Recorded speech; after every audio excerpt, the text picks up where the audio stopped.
Shot in 4K ultra high definition. Your number one source for local news. WRAL News. Coverage you can count on. First at 4:30, heartbreak and questions this morning after a man shot and killed a UNC Chapel Hill faculty member on campus.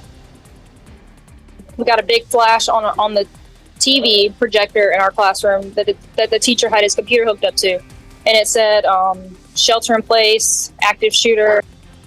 We have reaction from students who saw classmates jumping out of windows as authorities searched for the shooter. Plus, what we're learning about the man at the center of this investigation. And I'm tracking Tropical Storm Idalia. It is likely to become a hurricane shortly. I'll show you the latest forecast track and what our impacts will be here. And we're taking a look at how people in Florida are bracing for that major storm as Idalia barrels toward the Sunshine State. It is 4:30, a lot to get you caught up on this Tuesday morning. We're glad you're waking up with us. I'm Renee Chu. And I'm Jeff Hogan. It's good to have you along here. Yeah, it's going to be a busy week here moving forward. A lot of tracking of the tropics. We'll start with Elizabeth Gardner in the WRAL Severe Weather Center. We're going to start to feel the rain as early as tomorrow. Right now, the storm is here. It's moved into the Gulf of Mexico, where, of course, the sea surface temperatures here are extremely warm. We'll likely see rapid intensification. It's going to become Category 3, a major storm, before it makes landfall in Florida tomorrow morning, just over 24 hours from now. It's moving north at 8 miles per hour, winds at 74 mile per hour winds make it a hurricane. We'll get the next update coming up in about 20 to 30 minutes. It's the 5 o'clock update, and I would be surprised if they don't go ahead and name it a hurricane. It looks like it'll be very likely. Just like yesterday, we're looking at a Category 3 major hurricane making landfall in Florida, and then it's likely to hug the coast near Wilmington for Thursday morning, and then off the coast at Cape Lookout by 8 p.m. Thursday. And then this is a new development in the last 24 hours. It looks like it moves into the Atlantic but begins to slow down a little bit, and that just means potentially extra damage to our coastline. We'll talk more about those impacts coming up. Let's talk about futurecast for us this morning. There were, of course, some showers overnight last night, a little bit of rain out there now, but will likely be fairly dry today. Partly cloudy skies. There is a small chance of a shower or thunderstorm late today. That's likely to be closer to sunset or around sunset and then into the evening. We take a look at Wednesday. Of course, this is when we start to see some of the impacts from Idalia. We'll start here, say mid to late afternoon. It becomes heavy down in our southern counties. There's 5 p.m. Wednesday. We may not see very much rain in our northern counties at all after the system, out of the system, if it continues to track the way it looks. So rainfall heavy from, say, Durham and Raleigh eastward through Thursday morning, and then into the afternoon it begins to pull away. We'll likely see some winds gusting up to 35 miles per hour, but we'll outline that coming up. Category 4, Hurricane Franklin here, brushing by Bermuda as we get through the next 24 hours. And of course, it's causing high rip current danger along our coast right now. We had a few isolated showers overnight. You can see on the radar that for the most part that is over. So we are looking at the potential for some dry conditions this morning. Now it's still a bit damp. This is a look at Franklinton. It is 74 with a dew point of 72. So it's a very warm, sticky start. Temperatures are mostly in the mid 70s as you're heading out this morning. Our temperatures this afternoon will be close to 90. We did make it into the 90s yesterday, but we have some cooler temperatures along with our tropical system. I'll show you what it will feel like coming up. All classes and campus activities at UNC are canceled today after the on-campus shooting yesterday left a faculty member dead and had students sheltering in place for hours. The suspected shooter is in police custody. We're working to confirm the name of the faculty member who was killed in the shooting. This morning at 8, the school will open a hotline for concerned parents, loved ones, and community members. That number is 919-918-1999. WRAL's Laura Levine joins us live this morning from UNC's campus with reaction from a former classmate of the accused shooter. Laura, how are they describing Ty-Lei Chi? Renee, they're saying that he was a very quiet and isolated to himself type of person. You know, it's only been 1 week since students have returned to campus for the start of the new semester. And today already classes are canceled as the community here mourns the loss and processes the loss of that faculty member who was shot and killed. It all played out here behind me at Caldale Labs. It was a very intense situation here yesterday. This is video only where our crews obtained of the arrest of the suspect about 2 miles from campus, Ty-Lei Chi. This all happening after an hours-long search and a campus lockdown. Today, we're working to learn more about a motive as investigators continue to question Chi. He was a UNC doctoral student. And this here chilling video shows students jumping from windows, trying to find safety upon first learning of that active shooter on campus. Students were locked in rooms and classrooms on edge, waiting for any update on the situation. We spoke with Aiden Scott, who worked on a project with Chi last year in a machine learning class. He was stunned to see his face, Chi that is, on the campus alerts and news. Kind of hard for me to cope with all of this because I would have never guessed that he would be the kind of person who could possibly be capable of this kind of thing.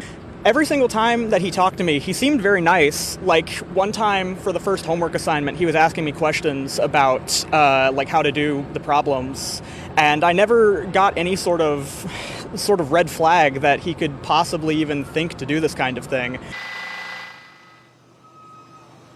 Again, UNC Chapel Hill will open that hotline today starting at 8 a.m. We're working to learn more about any possible motive in this case and, of course, working to learn more information about the victim. Laura Levine, WRAL News. We're live in Chapel Hill. Here's just a little closer look at the video you just saw of students jumping out of windows on campus there. It gives us a small perspective of just the fear and terror they were going through, the students experiencing on that UNC campus yesterday. We spoke to the student journalist who captured this video, now being seen across the nation. Noelle Harris says she was in class at the time when this all happened. We got a big flash on the TV projector in our classroom that the teacher had his computer hooked up to. And it said, shelter in place, active shooter. At that point, for me, I didn't know what was going on because we had just been told that it was okay to leave the building. But then when we saw students jumping out the window, I didn't know if they had heard something that I didn't know. It was a confusing moment. Confusing and scary, a day they will never forget. Chapel Hill's Mayor Pam Heminger is thanking first responders for their work to keep people safe and informed as the active shooter situation played out. In a statement released last night, the mayor said in part, "We extend our thoughts, prayers, and support to the victims and their families, friends, and colleagues. We know that this will be a difficult time and encourage you to reach out to someone if you need any emotional or mental help." That fear and panic went beyond UNC's campus. It stretched to Chapel Hill Carborough City Schools, putting students and teachers on lockdown during their first day of class. WRAL's Kelsey Coffey joins us this morning to explain the resources that will be available on campus today to help those students and teachers. Kelsey?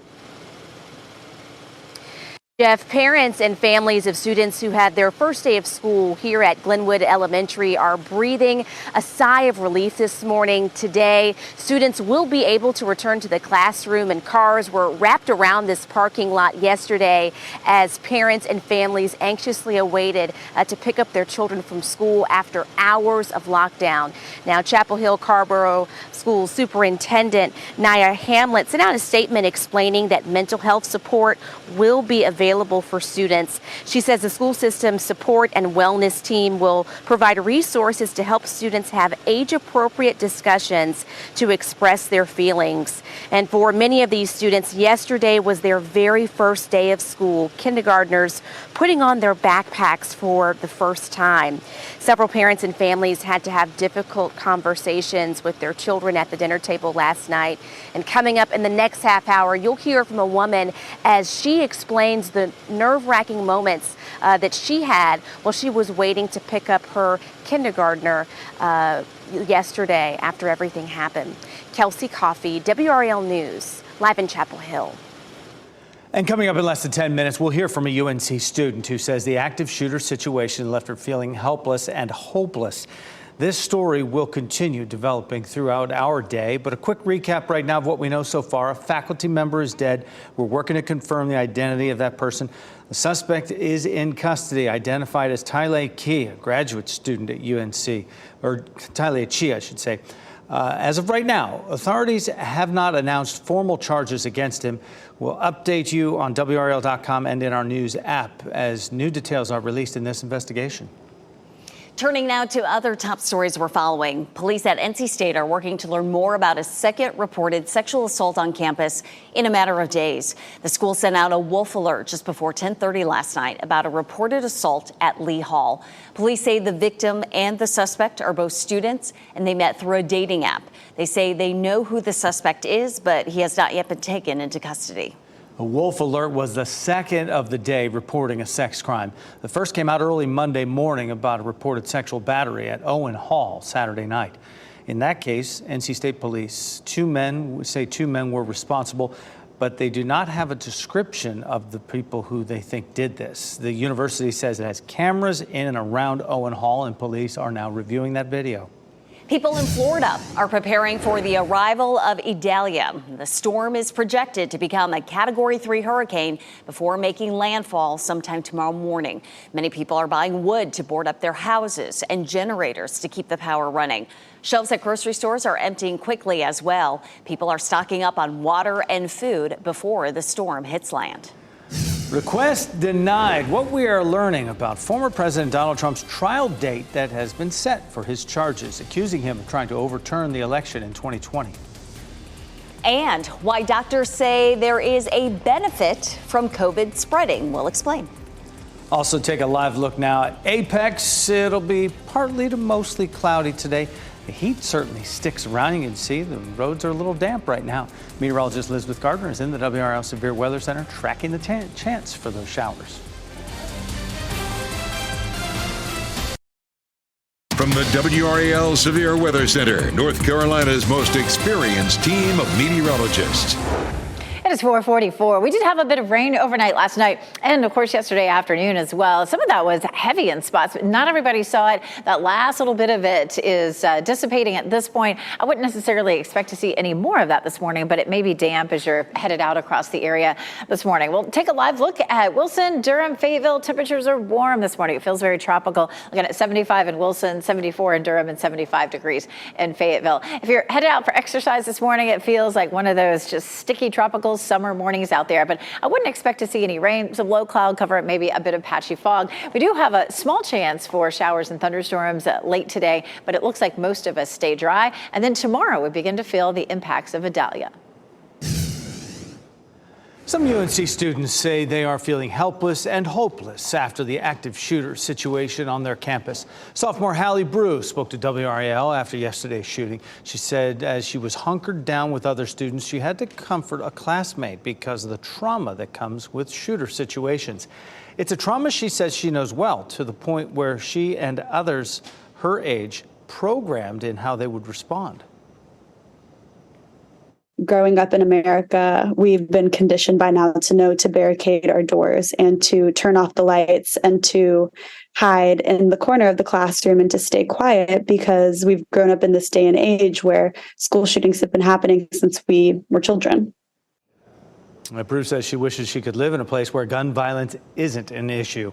She says she feels like there is nothing she or her classmates can do to stop those school shootings.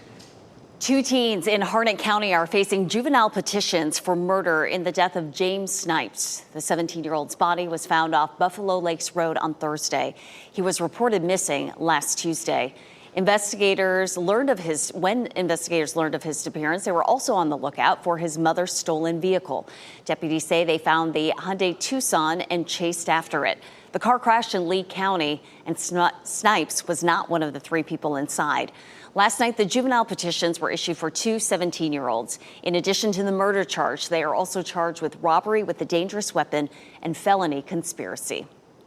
The federal criminal trial of Donald Trump will begin on Super Tuesday. This is for charges accusing him of trying to overthrow the 2020 election. The judge overseeing the former president's case set the date yesterday. Prosecutors requested a January start date, but Trump's attorneys pushed for a 2026 start, hoping to get things underway after the upcoming presidential election. They argued that they needed time to prepare. However, that request was denied. Judge Chutkan says Trump will have to make that trial date work. Correction, it begins 1 day before the Super Tuesday primary, regardless of his schedule. Trump says the move is an attempt to undermine his presidential campaign, calling it election interference. The man accused of murdering Alicia Watts appeared in court for the first time since the Moore County woman's body was found. 51-year-old James Dunmore faced a judge yesterday. Our cameras were not allowed inside, where about a dozen of Watts' friends and family looked on. Dunmore is being denied bond. Only on WRAL, we're hearing from James Dunmore's wife, who says he threatened to kill her years ago. She showed up in court to support the Watts family. Well, I would just say, just from my experience, I'm just definitely just hoping that justice is really served at this time. And that woman took out a domestic violence protection order against Dunmore in May. Dunmore is due back in court September 14th. With COVID cases rising across the U.S., experts say there is some good news. While it is still more dangerous than the flu, it's less risky than it used to be. The CDC says nearly all Americans now have some form of immunity against COVID-19. That's either through infection, vaccination, or both. That means as long as our immune systems are healthy, they will remember most forms of COVID when they come our way. Health experts say there are always risks from new variants, and it's still important to get vaccinated. It is 4:49, and it's important to be tracking Idalia closely. Still a tropical storm. What's the latest advisory, Elizabeth? So this is still the 2 a.m. advisory. We get the newest advisory at 5 a.m. and we get new stats. We'll know how fast it's moving and what the wind speed is. We get a new forecast track. And the next forecast track that we get is not until 11 a.m. So at 5 and 11 a.m. and p.m. is when we get the new forecast track. So waiting on that. It is, of course, 4:59. Has not come in yet, but we'll have it for you at the top of the hour.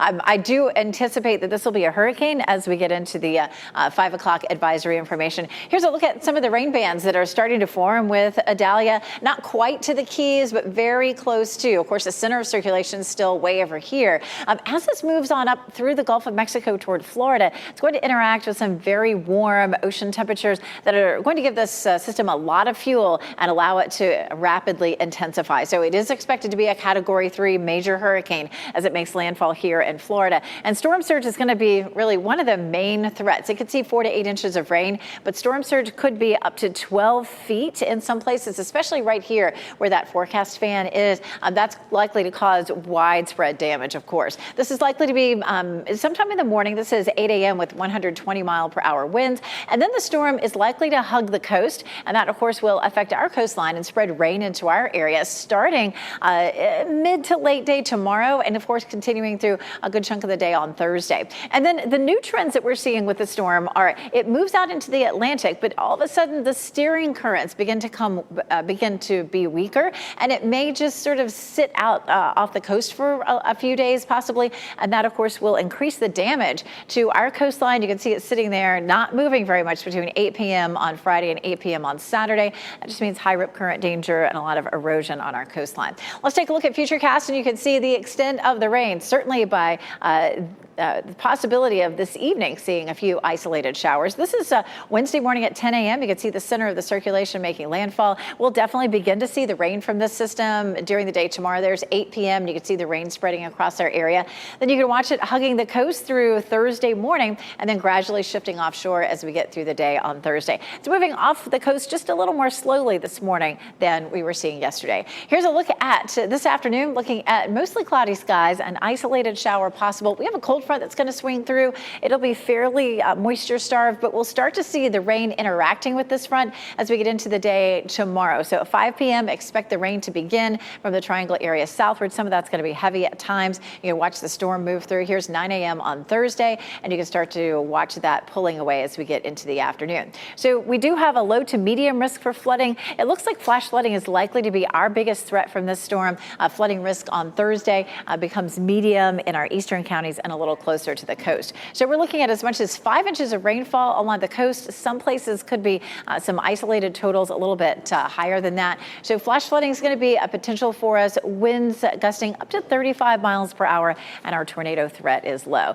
Things are pretty quiet for us this morning on the radar. We are looking at mostly cloudy skies this morning, 74 degrees. Our temperatures are going to climb into the 80s this afternoon, 89 in Raleigh, 88 in Durham, and 90 in Fayetteville. So it'll be another fairly hot afternoon without a lot of chances for rain. So rain mid to late day Wednesday and into Thursday, and then we're dry right now for Friday and the weekend, turning hotter with Sunday back up to 90 degrees. Thanks, Elizabeth. Those of you with a 401k, you now have extra time to grow your money. Coming up next, how the IRS is working to help you better prepare for retirement.